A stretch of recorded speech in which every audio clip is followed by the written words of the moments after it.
Way too often we buy something and then it falls far short of what we expect. And I'm talking here about a service, not a physical product. This is really true when I talk about marketing consultants. I've just had really bad luck with marketing consultants. I've hired them, they've sounded good about what they've said, but at the end of the day, the work that they provide fell way short for this.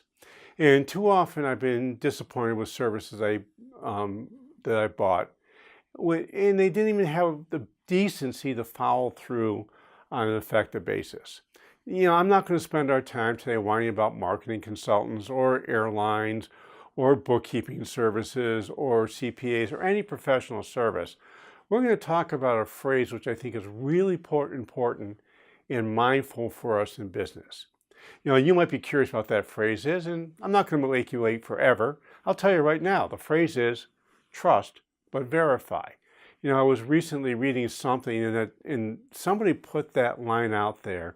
And as I was thinking about my experience with people over the years, it's really important that trust starts first. We always want to start with trust.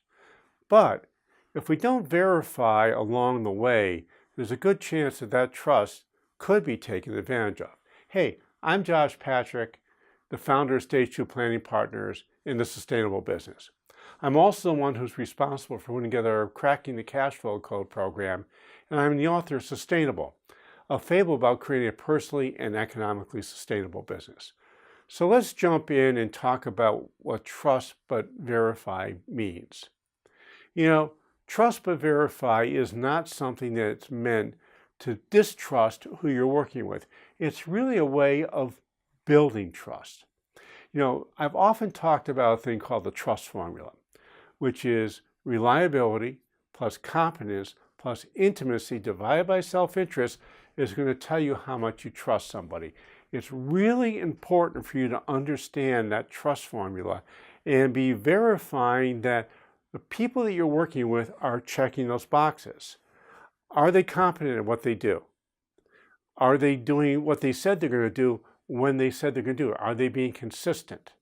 Do they care about you as a person, or they just care about the money that you give them?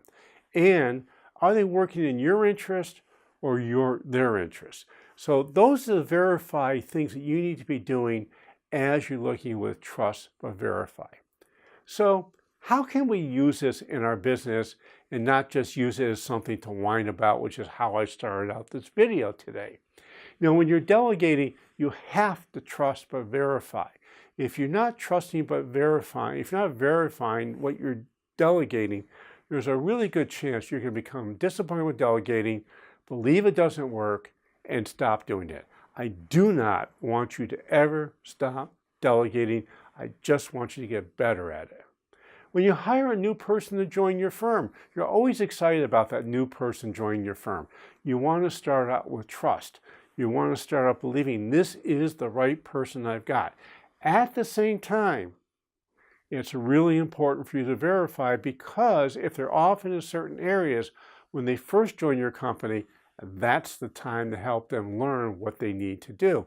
And if you find out that they can't learn to earn your trust and you can't verify that they're the right person for your company, it's better for both of you to part ways earlier than later.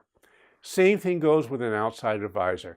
I often say that when you hire an outside advisor, you should do exactly the same thing that you do for hiring an employee that's sitting in the office right next to you. Too often I see people sitting there saying, I just need a skill set from an outside advisor. No, you don't. You need to have an advisor who is willing to do what you need to have done and be excited about it, and they have to fit in with what your belief system is. Otherwise, there's a really good chance you're going to get advice that's not what you want to get or how you do that. And you need to be doing trust but verify when you start a relationship with a new vendor of any type. Now, when I first started trying to hire people as marketers, I gave them a really long rope, a really long time to figure out whether they were good or not good. And the truth is, I was giving them way too much time. I wasn't spending enough time verifying. I was hiring them, and I said, well, they're the experts, so they're going to know what to do. You have to be a little skeptical as you hire people. It's really important with the outside advisors that you're a bit skeptical that they're actually going to deliver what they talked about in the beginning. And as you're having the conversation with somebody about whether the right person for you, be clear about what your expectations are and be clear in following through to make sure you're getting what you want to get. So how do we use this phrase, which is kind of a snarky phrase, in a positive manner? Well, let's have a system in place for hiring people properly. That's a good way to start. We've talked about my stage 2 hiring process in the past. Go back and take a look at it and see if it's something that makes sense for you. Remember my mantra about delegation, which is expect, inspect, accept. I learned this from my first mentor, Shields Harvey. I've been using this for 41 years now. If you don't set a clear expectation and inspect to make sure you're getting what you want and accept it, you're not going to get what you want. And that's the whole nature of trust but verify, is that I set clear expectations, I inspect, which is a verification process, and then I accept, which builds trust even further. You know, if you're not able to verify that you're getting what you think you want to get, you got to be ready to pull the plug. You got to be ready to pull that plug sooner than later. The longer that you go on with not being able to verify or having verifications tell you this is not the right person or the right service for you, the harder it is to do and the more frustrated you're going to be when you finally get around to pull the plug. But at the same time, you want to make sure you don't pull the plug too early. This is kind of an art thing more than science. You have to be, and this is where experience comes in. The chances are, when you first start playing with trust but verify, you're going to spend way too much time before you pull the plug. And then you're going to go back to the other side of the pendulum where you're going to start pulling the plug way too early before you've had a chance for the person you're working with to either perform or not perform. Now, the way I like to find out whether I should pull the plug or not is when I have a conversation with somebody where I'm asking them to think about something in a different way. If they refuse, I know they're not the right person for me because they're not listening.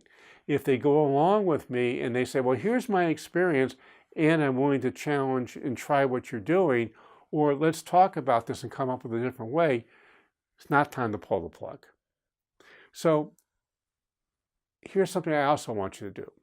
I want you to be clear with all the parties who you're involved with before you start. This is true with outside parties, the people who work inside your company, as well as suppliers. You don't want to tell them, say, look, I work through trust but verify. Just know this is something that you need to be doing. So there you have it. What do you think about trust but verify? Why don't you scroll down, leave me a comment below, and while you're at it, download our free infographic on the success path for cracking the cash flow code in your business. You're going to learn the 5 steps that it takes to reach cash flow freedom in your business and your life. So, hey, this is Josh Patrick. Thanks a lot for stopping by. I hope to see you back here really soon.